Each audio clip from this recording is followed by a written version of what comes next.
Who are they? These are all journalists that died or were killed while they were doing their work. Some of the news that we receive in our smartphones and our iPads come with a price, and that price is right there. Over the last 10 years, I've been researching hundreds of cases of journalists that have been injured, they've been imprisoned, attacked, kidnapped, or killed.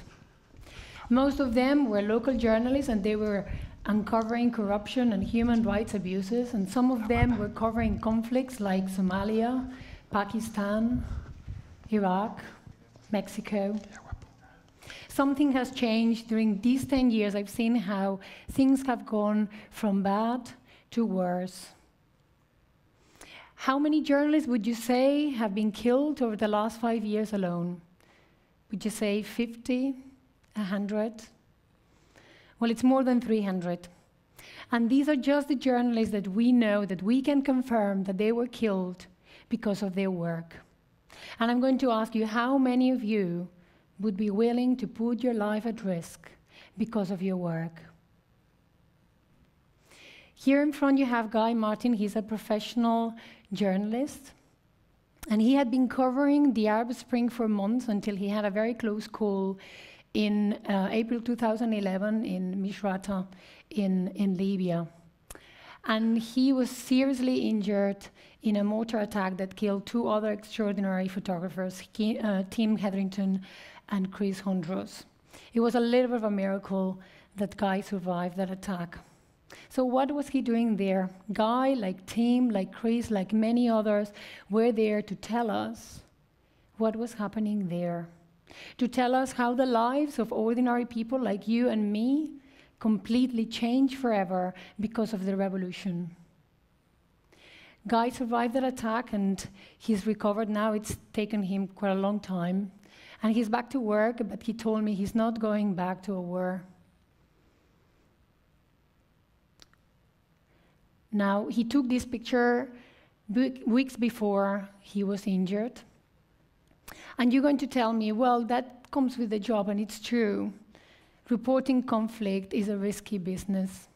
It comes with the job, and all the journalists out there take that responsibility. But journalists right now face more difficulties than ever before, and covering conflict is becoming more and more and more dangerous. So what has changed? How did we get here? What happened? I'm just going to mention 3 things: technology, perception, freelancers.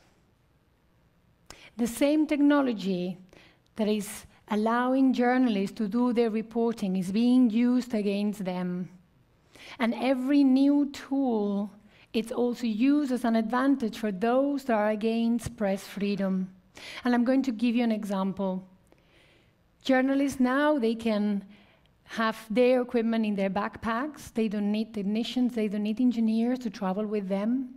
Thanks to email and satellite phones, they can file their stories on the spot immediately, inside the conflict they are in. They don't need to rush out, so they can have a source of power, so they can send their articles, their images, their pictures. They tend to work alone, and that gives them extra risk. They tend to stay longer, and that also means extra risk. But it also means that they can be tracked down because of that email, because of that satellite phone. They can be tracked down by those that are not interested in that we know what's happening there, in them being exposed so we can take action. So that's exposing them, and they become targets. But new technologies are also available to all of us citizens. So we have bloggers, we have citizen journalists, and they are providing us with unique witness accounts, with exclusive information, and we need that, we value that. But it also has some unintended consequences, and it's undermining the role of professional journalists. This is an image by Manu Bravo. He's a freelance photojournalist. And I'm going to ask you, who are these guys? Are they media rebels? This is Syria. And media activists and rebels are also filming the conflict. So how can we know that these guys are professional journalists? I do know because I know them. I know Manu. But otherwise, how could I be sure? How can you be sure? It's getting very confusing out there. We have many actors with different agendas. And journalists are being drawn into that confusion. And they become targets. And that brings me to my next point, perception. Journalists are not being perceived as neutral anymore. They've lost certain status, certain respect, and it gets even worse. They become targets. And Syria is the most painful example that I can find where we've lost so many good journalists in the most horrible way.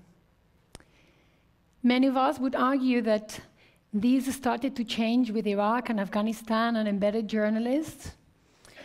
And we saw how some reporters were traveling with military units, and that gave them certain degree of protection and safety and access. But I don't think they realize how that would damage their neutrality. And by association, journalists became the enemy in front of the eyes of so many. And in my work now, I see how often journalists are being accused of being spies and are treated as spies. So they get caught, they will be imprisoned, they might get tortured, they might get killed. Freelancers, that's my soft spot.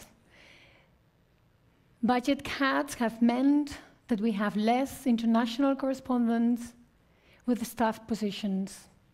We have more freelancers, and they do an amazing work. The audience, ourselves, don't realize how much we rely on them, how much we depend on them. They tend to work alone, again, and they don't have anyone back home, an editor or colleague that is waiting for that check-in call at the end of the day to see whether they're fine, they've survived the day. And they don't have anyone who is also ready to tell them, hey, you've been there for too long. It's time for you to go home. It's becoming too dangerous. They're also underpaid on top of everything else, and this is a very expensive work. They need to pay for safety training, they need to pay for medical training, they need to pay for safety equipment, they need to have comprehensive insurance, they need to have a good driver, a good fixer on the ground. And that's very expensive, and they're usually under-resourced, and sometimes they compromise on all that. They're very vulnerable because they don't have a media organization that will be there to back them up, that will pick up the pieces if something goes wrong, and I'm telling you, sooner or later, something will go wrong.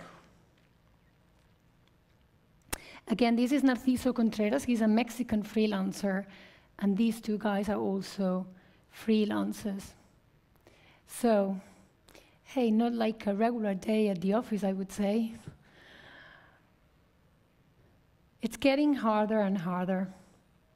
And that's why today I want to remind us all that we need professional journalists and that their safety is a priority for them and for us.